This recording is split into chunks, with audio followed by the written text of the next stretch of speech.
Oi pessoal, boa tarde, tudo bem? Bom pessoal, na nossa aula de hoje nós vamos falar sobre diferentes tipos de reprodução, né? Você estudou a reprodução humana. Agora irá descobrir que no reino animal existem outras formas de desenvolvimento e também outras formas de reprodução entre os seres vivos. Entre os tubarões, por exemplo, existem espécies que colocam ovos, outras que dão à luz a filhotes bem desenvolvidos e outras cujos ovos se desenvolvem dentro do corpo da mãe. Nós temos aqui a imagem do tubarão-tigre, que se desenvolve em um ovo dentro do corpo da mãe. Interessante.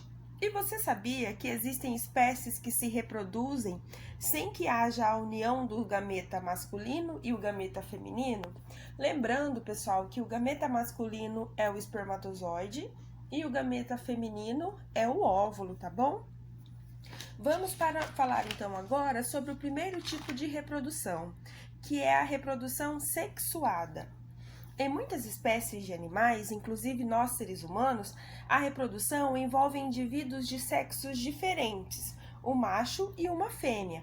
Trata-se da reprodução sexuada, no qual nós seres humanos também fazemos partes, né? Por quê? Porque para que o óvulo seja fecundado, ou seja, para que um novo ser vivo seja formado, há necessidade de dois animais, porém de sexos diferentes, para que haja o processo de reprodução, que é chamado processo de reprodução sexuado, tá? Não se esqueçam, reprodução sexuada, um exemplo bem simples, somos nós. Nós, seres humanos, fazemos parte desse tipo de reprodução, tá bom? Mas, mesmo entre os animais que se reproduzem dessa forma, existem diferenças quanto ao tipo de nascimento e quanto ao desenvolvimento do filhote, isso mesmo. Dependendo da espécie, ele pode se desenvolver no interior de um ovo ou dentro do corpo da mãe. Vou explicar melhor para vocês. Animais vivíparos. A maioria dos mamíferos tem uma característica em comum. Inclusive, pessoal, nós seres humanos, justamente por fazermos parte do tipo de reprodução sexuada, também somos mamíferos, assim como o cachorro, o gato, a vaca. Sabiam disso?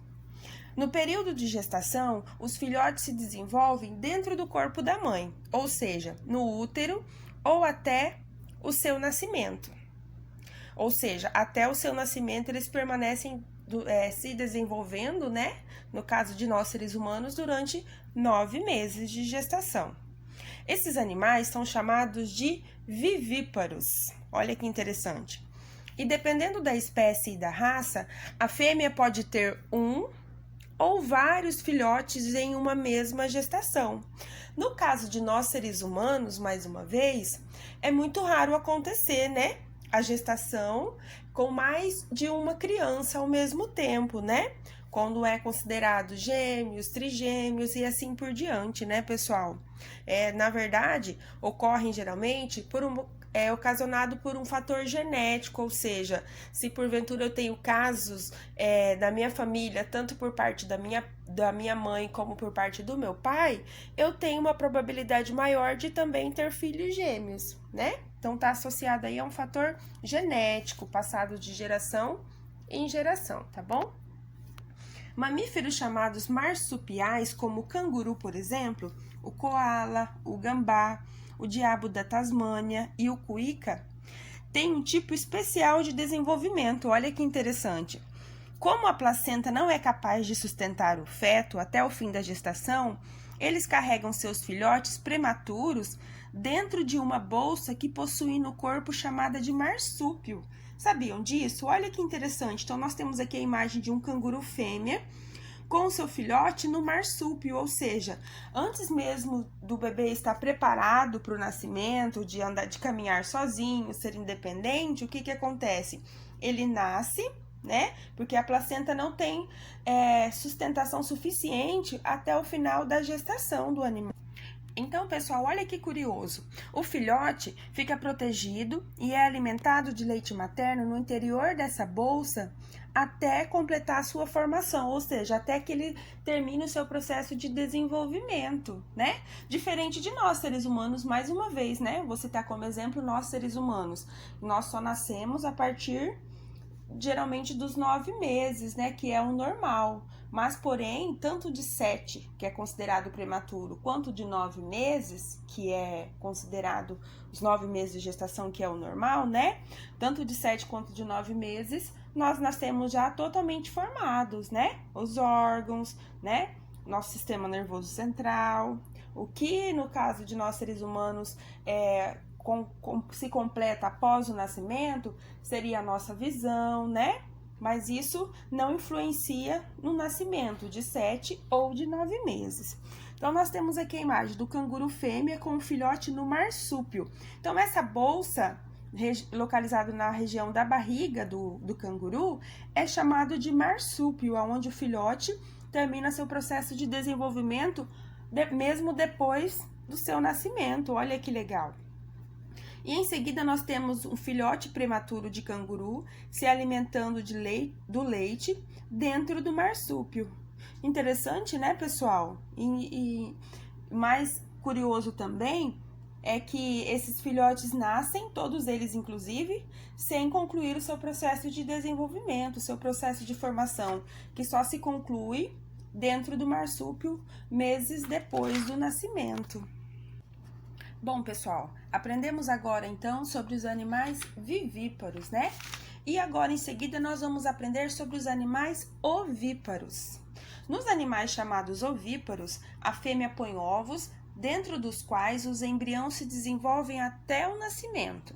Nesse caso, portanto, se desenvolvem sem ligação com o corpo da mãe, ou seja, por exemplo, o ornitorrinco, as aves, os répteis como tartarugas, jacarés, lagartos, cobras e etc., os anfíbios, os peixes e os insetos são exemplos de animais ovíparos. O que seria? O tempo de desenvolvimento dos embriões dos ovíparos dentro dos ovos é chamado de período de incubação e não de gestação no caso dos animais que são vivíparos, né? Como nós seres humanos, por exemplo. Entenderam, pessoal? Então, o tempo de desenvolvimento dos embriões dos animais ovíparos dentro dos ovos é chamado de período de incubação e não de gestação, como os animais vivíparos, tá bom? Agora, os animais ovovivíparos. Já ouviram essa palavra? O que significa, tia?